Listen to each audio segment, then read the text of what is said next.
Welcome to the world of money. Bread, cash, dosh, dough, loot, lucre, mullah, the readies, the wherewithal. Call it what you like.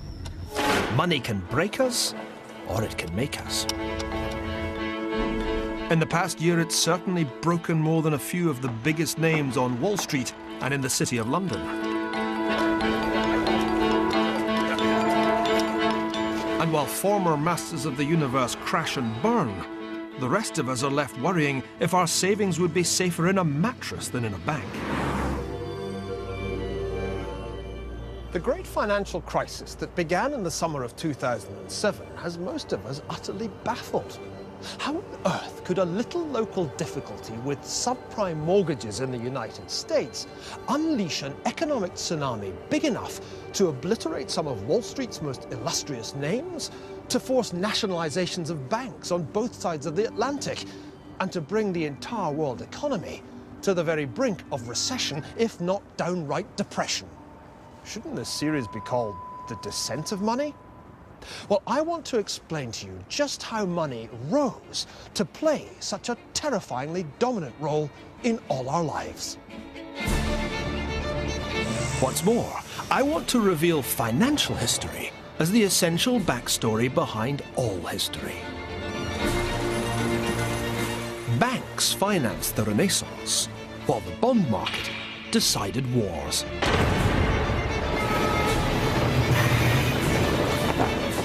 Stock markets built empires,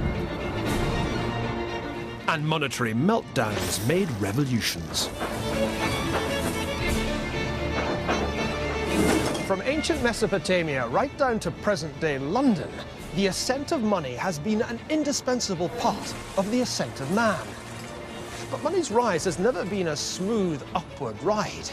As we'll see, financial history has repeatedly been interrupted by gut-wrenching crises, of which today's is just the latest. From the fluctuating prices of the homes we own to the high-speed industrialization of China, the power of finance is everywhere we look, and it affects all of our lives. But are you in on the secret? Do you know what causes a bank run or a monetary meltdown or a stock market crash? Can you tell the difference between a subprime loan and a prime loan? Well, I think these financial technicalities only really make sense once you know where they came from. And that's why financial history is of more than merely academic interest. Not knowing this stuff can seriously damage your wealth.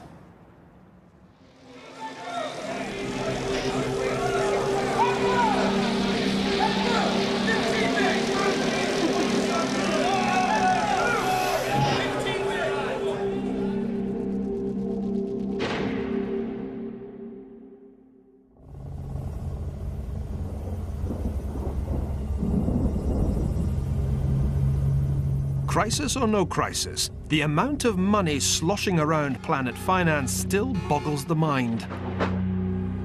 By one measure, the US stock of money is now $8.7 trillion, up 12% since last year.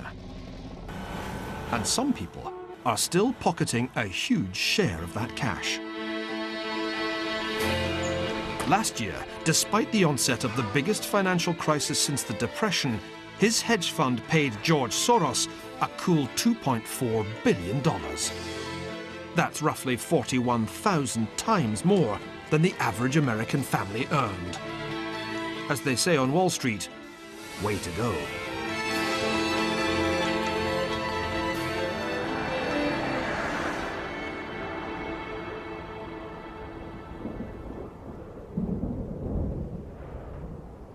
Now, however, imagine a world with no money. 500 years ago, the most powerful society in South America, the Inca Empire, had no real concept of money. The Incas appreciated the aesthetic qualities of rare metals. Gold was the sweat of the sun, silver the tears of the moon. Labor was the unit of value in the Inca Empire, just as it was later supposed to be in a communist society. But in 1532, the Incas ran into a man whose hunger for money had led him across an ocean. Francisco Pizarro and his fellow conquistadores had come from Spain to what they called Upper Peru, inspired by the legend of El Dorado, the realm of the gold-covered king.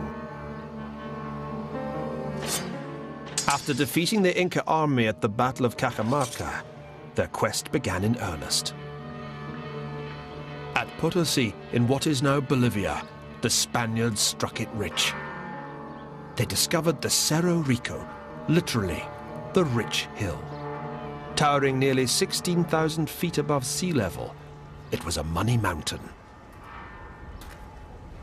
In their 250 years of Spanish rule, more than 2 billion ounces of silver were extracted from mines like this one, 14,000 feet up in the Andes. What the Incas couldn't grasp was why the Europeans had such an insatiable lust for gold and silver. They couldn't understand that to Pizarro and the conquistadores, silver was much more than just shiny metal. It could be made into money. A store of value, a unit of account, portable power.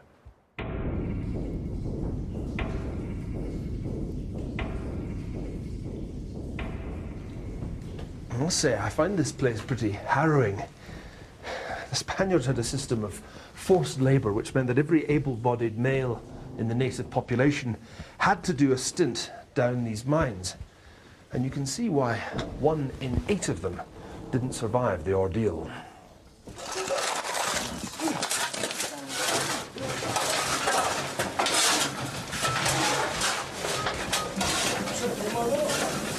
Today, 500 years later, conditions for miners in the Cerro Rico haven't improved much. But at least they get paid for the work they do. In those days, it was a way of making money that verged on genocide.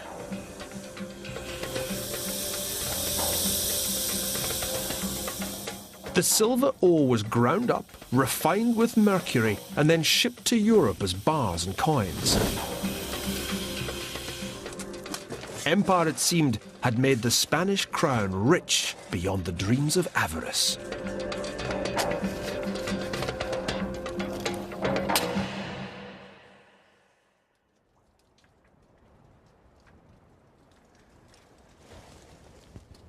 And yet all the silver in the mines of Potosi couldn't halt the inexorable economic and political decline of Spain's empire. Why was that, when Pizarro seemed to have struck it so incredibly rich? The answer is that the Spaniards had dug up so much silver to finance their wars of conquest that the metal itself suffered an extraordinary decline in value. More silver coins didn't make Spain richer. They simply made prices higher as an increased quantity of money chased the same amount of goods. What the Spaniards didn't get was that money is only worth what other people will give in exchange for it.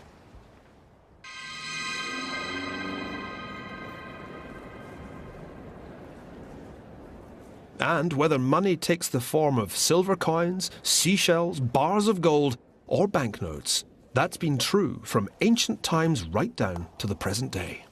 Even lumps of clay can work better than silver coins if people have enough confidence in them. In ancient Mesopotamia, nearly 4,000 years ago, people used clay tablets like these ones to commit themselves to particular financial transactions. For example, this one, found a little southwest of Baghdad, specifies that a debtor will repay a lender 330 measures of grain on the harvest day. But this one's even more fascinating, because what it says is that a debt of 4 measures of barley should be repaid to the bearer of the clay tablet. And it's that idea of repayment to the bearer that really fascinates me. If the phrase sounds familiar, then it should. Just take a look at a £20 note. Banknotes have next to no intrinsic worth. They're simply promises to pay, just like the clay tablets of ancient Babylon 4 millennia ago. On the back of the $10 bill, it says, "In God we trust." But it's not really God you're trusting in. By swapping your goods or your labor for a fistful of these things, you're trusting the US Treasury Secretary not to repeat Spain's mistake and produce so many of the damn things that by the time you come to spend them, they're worth even less than the paper they're printed on.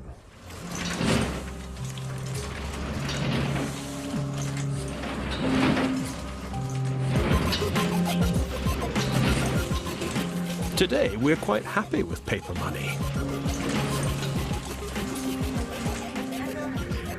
Even more amazingly, we're happy with money we can't even see. Millions of dollars pass through this woman's hands every day. Or rather, across her computer screen. She's a foreign exchange dealer whose business is literally buying and selling money. Each day, around $3 trillion changes hands in transactions like these around the world.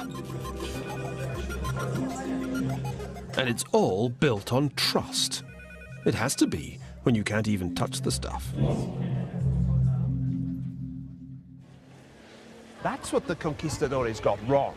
They failed to see that money is about trust, even faith. Trust in the person paying you the money, trust in the central bank issuing the money, trust in the commercial bank that honors the check. Money isn't metal, it's trust inscribed, and it doesn't much matter what it's inscribed on. Paper, silver, clay, or a screen, provided the recipient believes in it.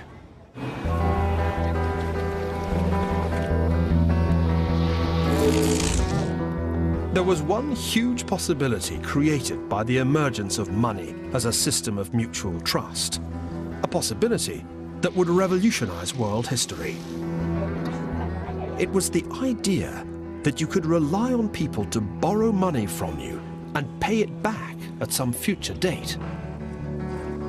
That's why the root of credit is credo, the Latin for I believe. Without the invention of credit, the entire economic history of our world would have been impossible.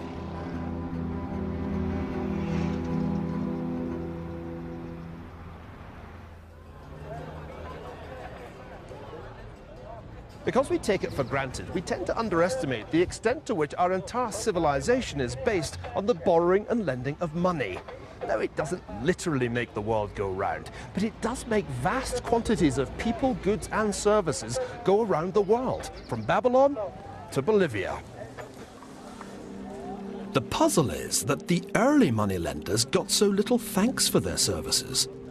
On the contrary, they were widely reviled as pariahs.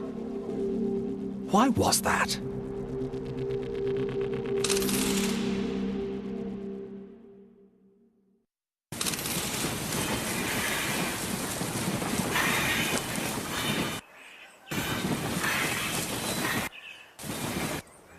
Welcome to northern Italy in the year 1200 AD.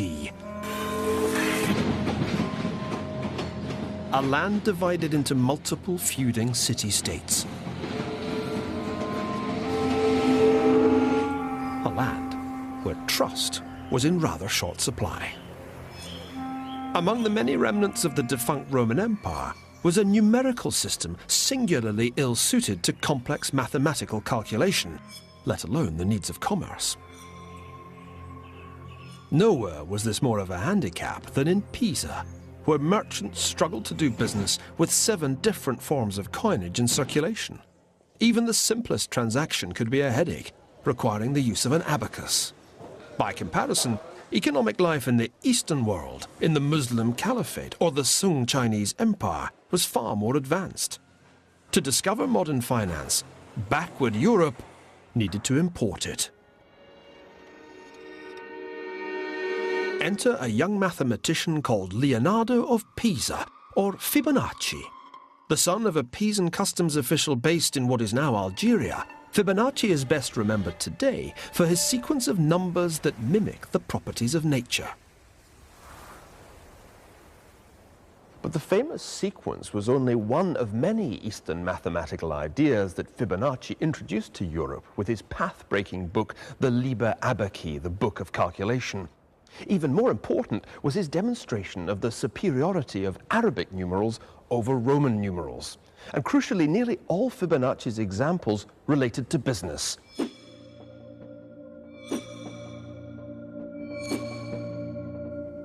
Since Roman times, Europeans had been struggling to do simple arithmetic with these.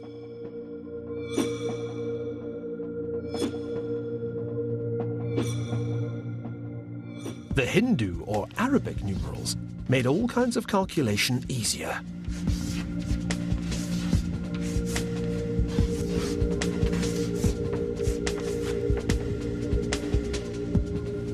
In particular, Fibonacci showed how the new methods of calculation could be applied to commercial bookkeeping, to currency conversions, and crucially, to the computation of interest. Just imagine trying to work out percentages in Roman numerals. Fibonacci's Liber Abaci made it child's play. This was to be the application of mathematics to making money.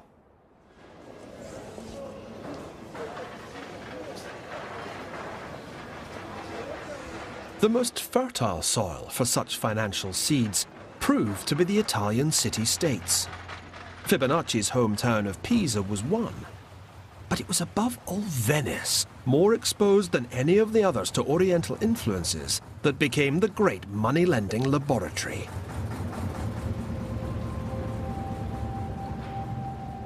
And the home of literature's most notorious moneylender, Shylock, in William Shakespeare's The Merchant of Venice.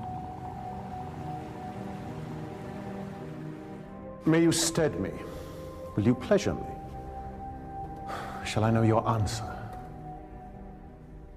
Crucially, Shylock's only prepared to lend the money if Bassanio's friend, the merchant Antonio, is providing the security. 3,000 ducats for 3 months, and Antonio bound. Your answer to that? Antonio is a good man. By good, Shylock doesn't mean virtuous. He means good for the money he's about to lend Bassanio. In other words, creditworthy. Have you heard any imputation to the contrary? Oh, no. My reason in saying that he is a good man is to have you understand me that he is sufficient. 3,000 ducats. I think I may take his bond. With any loan, things can go wrong. Ships can sink. And that is precisely why anyone who lends money to a merchant, if only for the duration of an ocean voyage, needs to be compensated. We usually call the compensation interest, the amount paid to the lender over and above the sum lent, or principal. Overseas trade of the sort that Venice depended on couldn't operate without such transactions, and they remain the foundation of international trade to this day.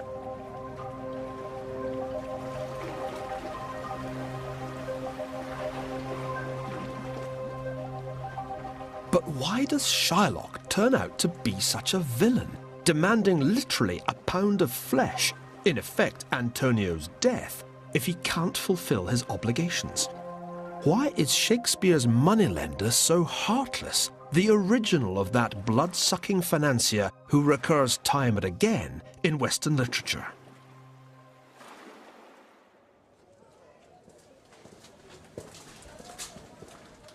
One clue is that Shylock is one of the many Jewish moneylenders in history. Jews who stayed in Venice for more than 2 weeks were supposed to wear a yellow O on their backs or a yellow hat, and they were confined to a special area which became known as the Ghetto Nuovo.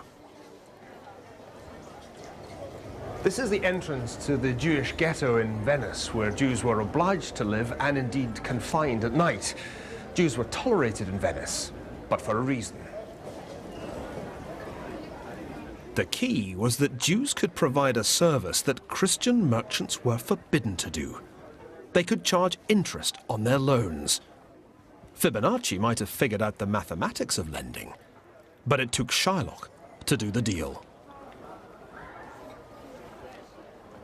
This is where the Venetian Jews used to do business. This building here was the old Banco Rosso. And it was outside here that they used to sit, behind their tables, their tavole, on their benches, their banchi, the root of the Italian word for banks. Now, there was a good reason why merchants came here to the Jewish ghetto to borrow money. For Christians, what the Jews were doing, lending money at interest, was a sin.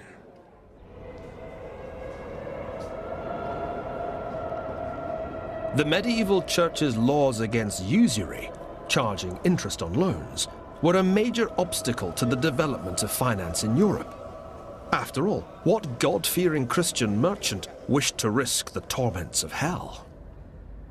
This astonishing vision of eternal damnation was painted by Giorgio Vasari and Federico Zuccari on the inside of the great dome of Florence's cathedral, the Duomo. Down below, there's another fresco by Domenico de Michelino of Florence's greatest poet, Dante Alighieri, holding his masterwork, the Divine Comedy. According to Dante, there was a special part of the seventh circle of hell that was exclusively set aside for usurers.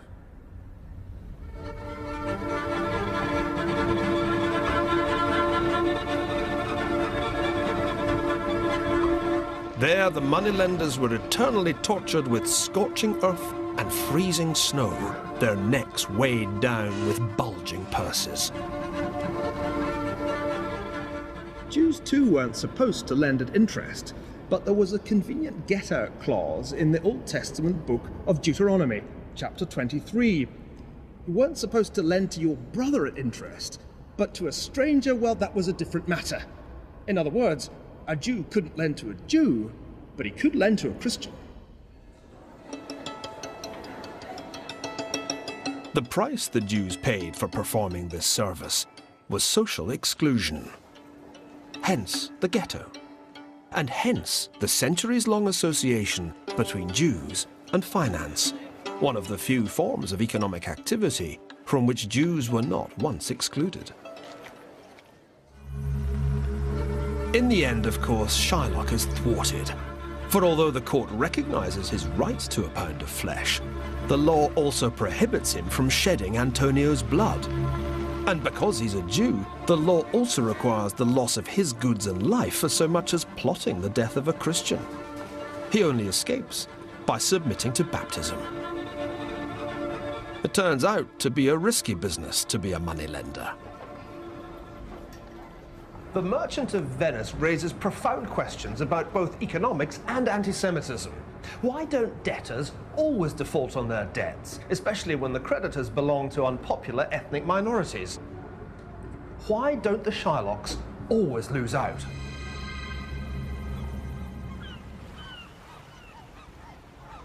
To get a better idea of how primitive money lending works, you don't need to travel back in time. There are plenty of modern-day Shylocks remarkably close to home. And they don't need to be Jewish to suffer a similar fate to Shylock.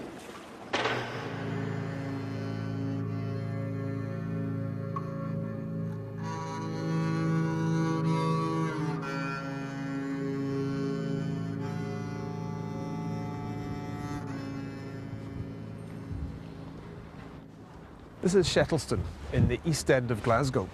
It's actually where my grandmother used to live. And I think with its distinctive steel shuttering, it's one of the grimmest places in the whole of Western Europe. In fact, average male life expectancy here is just 64, which is slightly worse than Bangladesh. That means that the average Shettlestonian doesn't actually live long enough to collect his state pension. You might think nobody would be mad enough to try and provide financial services here, but someone does.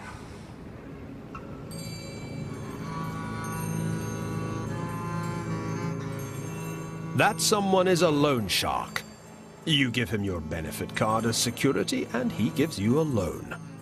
On the day your benefit arrives, he gives you back the card and you go to the post office to get your money, repaying him the interest.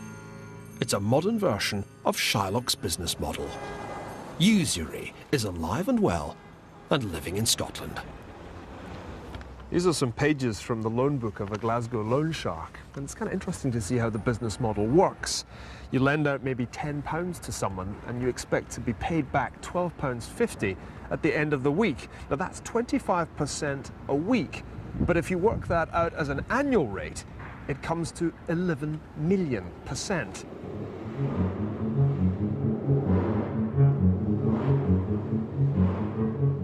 So why do people scraping by on just £5.90 a day pay such horrendous interest on loans? These surely are loans you'd be mad not to default on. Here in Glasgow, defaulting on your loan is highly inadvisable.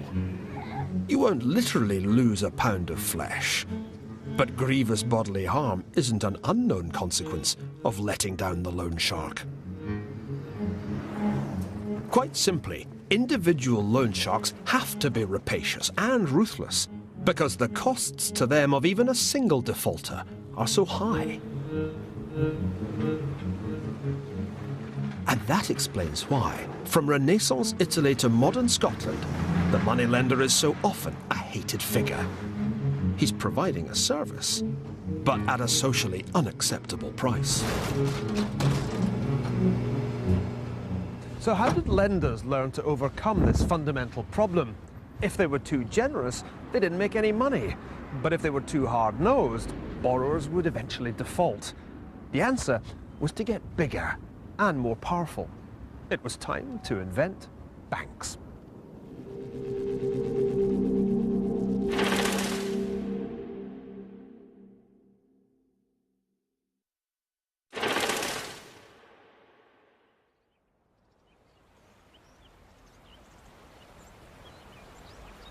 In 15th century Italy, the key financial service of providing credit moved out of the ghetto to become the legitimate preserve of banks. This transition was symbolized by the rise of one family, the Medici. With their ascent, credit came of age. Money lending ceased to be disreputable. It became glorious, and the foundation of a new kind of power. The dazzling legacy of the Medici family's power still surrounds you in Florence today. In the space of 400 years, 2 Medici became queens of France, 3 became pope. Appropriately, it was Machiavelli, the supreme theorist of power, who wrote their history. Perhaps no other family left such an imprint on an age as the Medici left on the Renaissance. You might even say that they paid for the Renaissance, their patronage running the gamut of genius from Michelangelo to Galileo.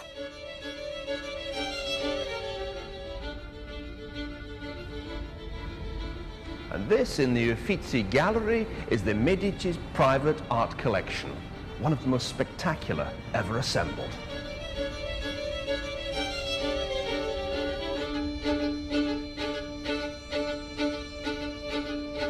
What the millions of tourists who flock here generally forget to ask is how the Medici paid for all this. The simple answer is that they were foreign exchange dealers, members of the Arte di Cambio, the money changers guild, who made it big. They were known as banchieri or tavolieri because, like the Jews of Venice, they literally did their business sitting on benches behind tables. Indeed, the original Medici bank, or bench, was located right here in the Via dell'Arte della Lana, Woolgild Street.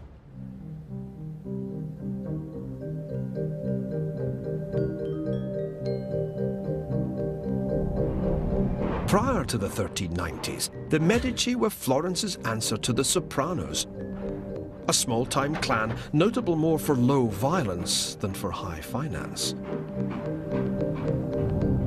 In a 17-year period, no fewer than 5 Medici were sentenced to death by the criminal courts for capital crimes.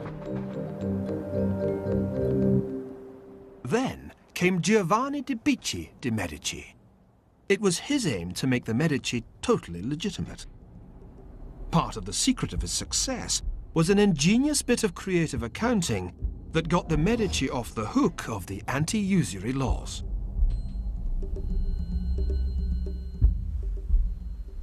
These ledgers of the Medici Bank make it clear how important commercial bills for financing foreign trade were to the bank. True, the church prohibited the collection of interest on loans, but there was nothing to prevent a shrewd trader from making money on transactions like these, which involved multiple currencies. There was no interest and therefore no sin, simply a commission deducted for the conversion of one currency into another.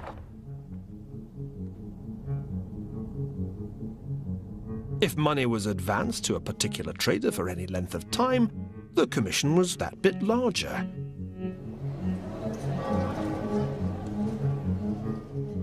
In the same way, depositors who put their money in the Medici Bank were given discrezione to compensate them for risking their money.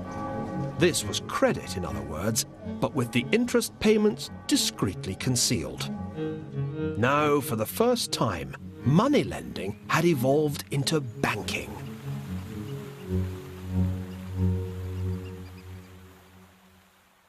The real story of the success of the Medici Bank can be found here in the Libro Segreto, the secret book of Giovanni de' Medici.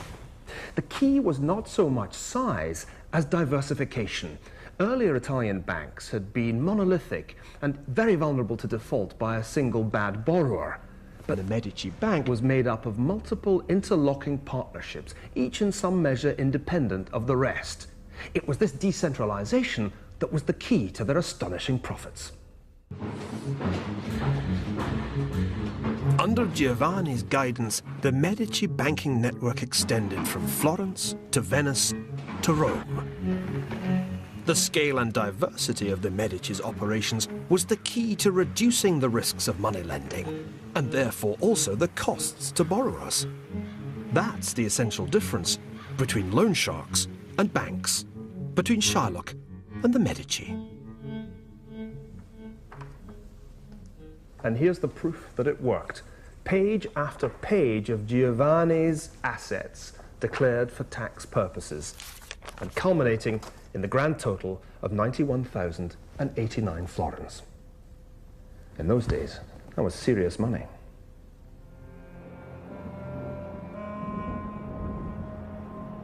When Giovanni died in 1429, his last words were an exhortation to his heirs to maintain his standards of financial acumen. His funeral was attended by 26 men of the name Medici, all paying homage to the man who had made the business of banking respectable and profitable, as it had never been before.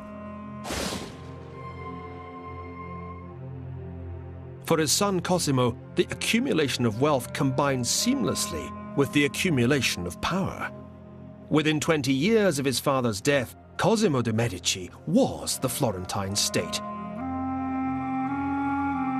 As the Pope himself put it, political questions are settled at his house. The man he chooses holds office. He it is who decides peace and war and controls the laws. He is king in everything but name. This Botticelli is mainly famous for the beauty of its young subject, but it's actually intended as a tribute to a dead banker, Cosimo de' Medici. That's him there on the medallion, and you can just make out the inscription Pater Patriae, the father of his country.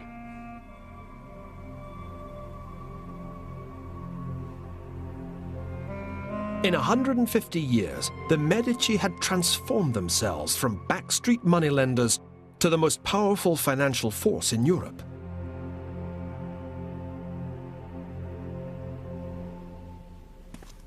But it's this painting, Botticelli's Adorazione dei Magi, which more than any other captures the transfiguration of finance the Medici had achieved. On close inspection, the three wise men are Cosimo de' Medici washing the feet of Christ, and his sons Piero and Giovanni. The young man on the left is Lorenzo. The painting had been commissioned by the head of the Bankers' Guild as a tribute to the family. Perhaps it should really have been called the Adoration of the Medici. Having once been damned, bankers were now close to divinity. Nothing could better illustrate the extraordinary ascent of money. For what the Medici had achieved was nothing less than the birth of modern banking. Others had tried before, but the Medici were the first bankers to hit the political big time. And they did it by learning one crucial lesson. In finance, small is seldom beautiful. By making their bank bigger and more diversified, the Medici had found a way of spreading their risks. And by focusing on currency trading rather than just lending, they'd reduced their exposure to defaults by borrowers. For Cosimo and his family, it was a truly beautiful business model. Yet not even the Medici were invulnerable. The bank suffered heavy losses as a result of over-generous loans to blue-blooded debtors who felt no compunction about defaulting on their obligations and telling the bankers to get lost.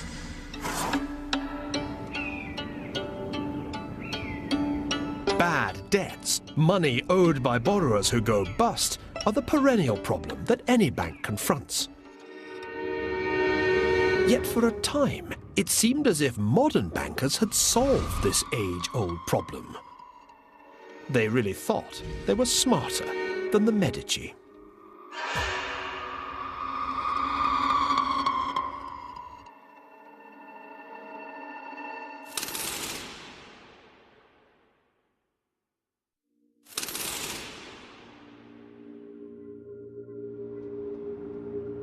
Memphis, Tennessee is a long way from Florence, and the world economy has come a long way since the Renaissance.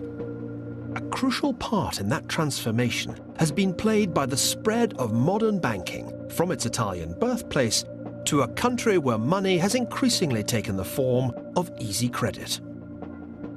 The United States has been built on borrowed money. But whereas the Medici tended to lend only to the relatively well-off, until the present credit crunch at least, American banks seemed willing to give just about anyone a loan. Memphis is famous for blue suede shoes, barbecued ribs, and bankruptcies. You can tell people here are a little, how shall I say this, a little subprime. You only need to look at the shopping mall for the seriously poor, and the ubiquitous no-frills eatery. Then there's a tax advisor who can tell you how to claim your low-income credits. A shop where you can borrow money on the equity you own in your car. And a place where they'll give you an advance on next week's paycheck. Not to mention a pawn shop the size of a department store. And finally, when you've no possessions left to pawn or to sell, there's just one option left, and that's to head on down to ZLB Plasma, where you can sell your own blood for $25 a pop. Talk about being bled dry. It's amazing, really, an entire economic sector based on people who are broke.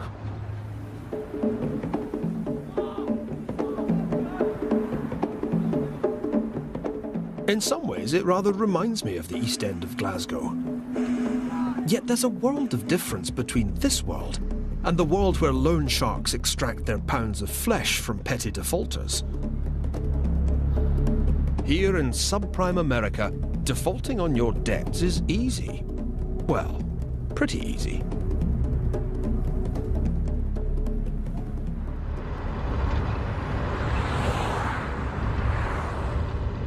This is Richie. He's in the repo business, snatching cars from under their owners' noses when they haven't made their payments. And he grabbed that bolt action and went, and I watched the rifle shell go into the barrel, and he lunged it towards me and hit me right here and almost knocked me down. He said, either you drop the truck or I'm dropping you. And I said, yes, sir. And I dropped the truck. You know, you make it sound so attractive. Maybe I should switch jobs. I tell you what, it's interesting.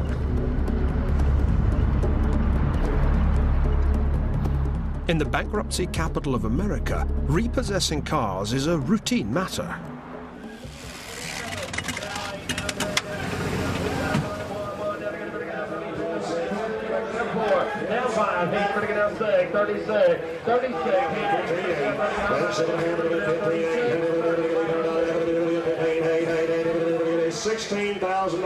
strip, gentlemen, with the ads on it now. It's got the ads, the wheels, the leather, the top. Each week, United Auto Recoveries sells 500 repossessed cars.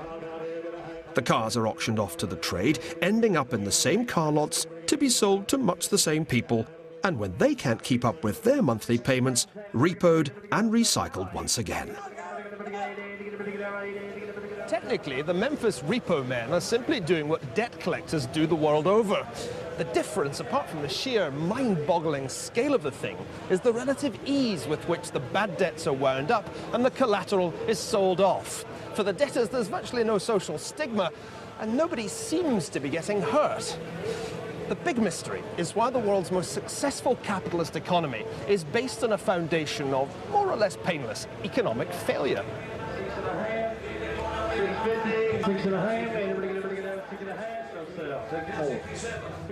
Here in Tennessee, when the house has been stripped bare and the repo man has taken your car, you end up in the hands of one of Memphis's bankruptcy lawyers, along with around 13,000 other people who filed for bankruptcy here in the past year. Because that's what's one thing that's making your payments up so high. Every week, bankrupts gather here with their lawyers to hammer out deals with their creditors. There's even a fast-track lane.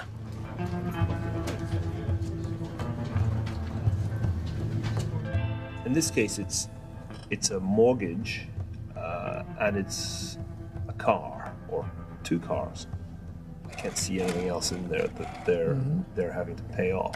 Actually, there are 3 cars. 3 cars. Yeah, third car is the neighborhood title loans has a lien on that car. They are holding the title. So, putting this really simply, what were they supposed to be paying, and what are they now paying? Okay. So that payment was reduced from $241.11 down to $107. Okay. Quite an improvement. Cutting your monthly obligations by more than half.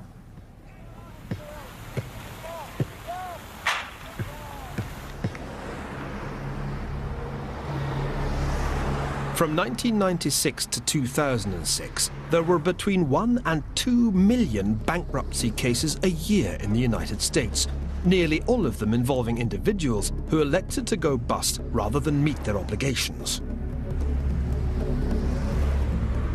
In medieval Italy, or in the Glasgow of my youth for that matter, bankruptcy was seen as a disaster. But not here.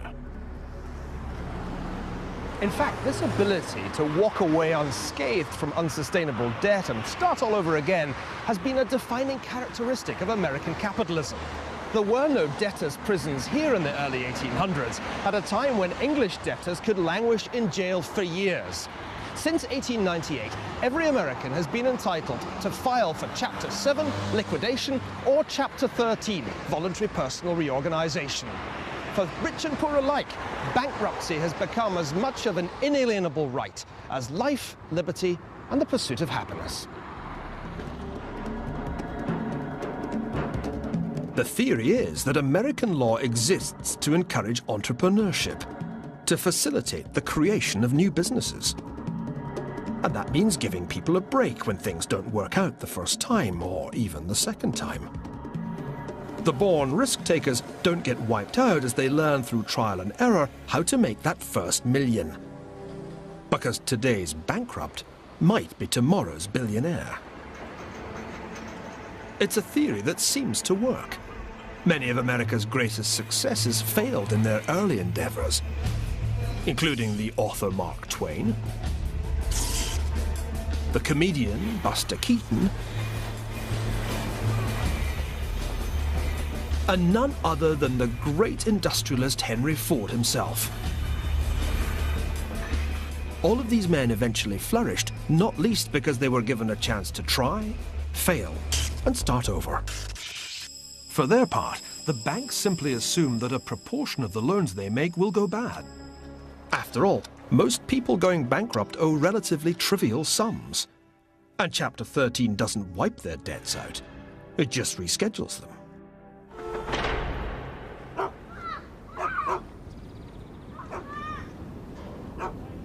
So it's a mistake to think, as Shakespeare's Antonio did, of moneylenders as mere leeches sucking the life's blood out of unfortunate debtors.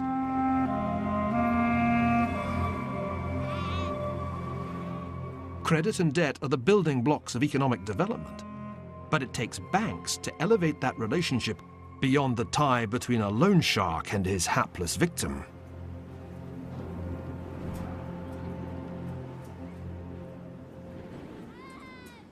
It's only when borrowers like the ones on this Glasgow housing estate have access to efficient credit markets that they can escape the clutches of the Shylocks and the loan sharks. It's only when savers can put their money in dependable banks that it can be channeled from the idle to the industrious. But wait, I hear you ask. If banks are the answer, how could so many have collapsed so spectacularly in the past year, throwing the financial world into turmoil? To understand why bad debts in places like Memphis could cause such chaos, you need to understand how the relationship between banks and borrowers broke down as loans came to be securitized and sold on to unwary investors.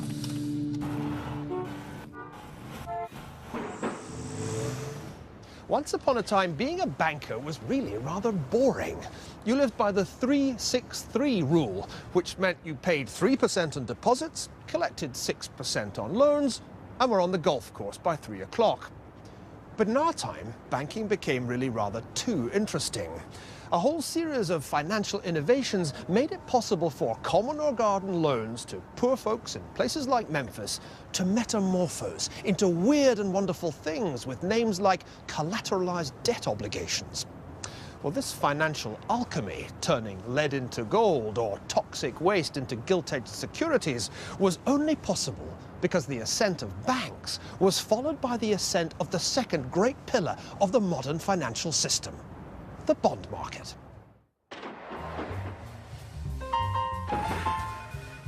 And for an explanation of how that came about, we'll turn to Mr. Bond himself.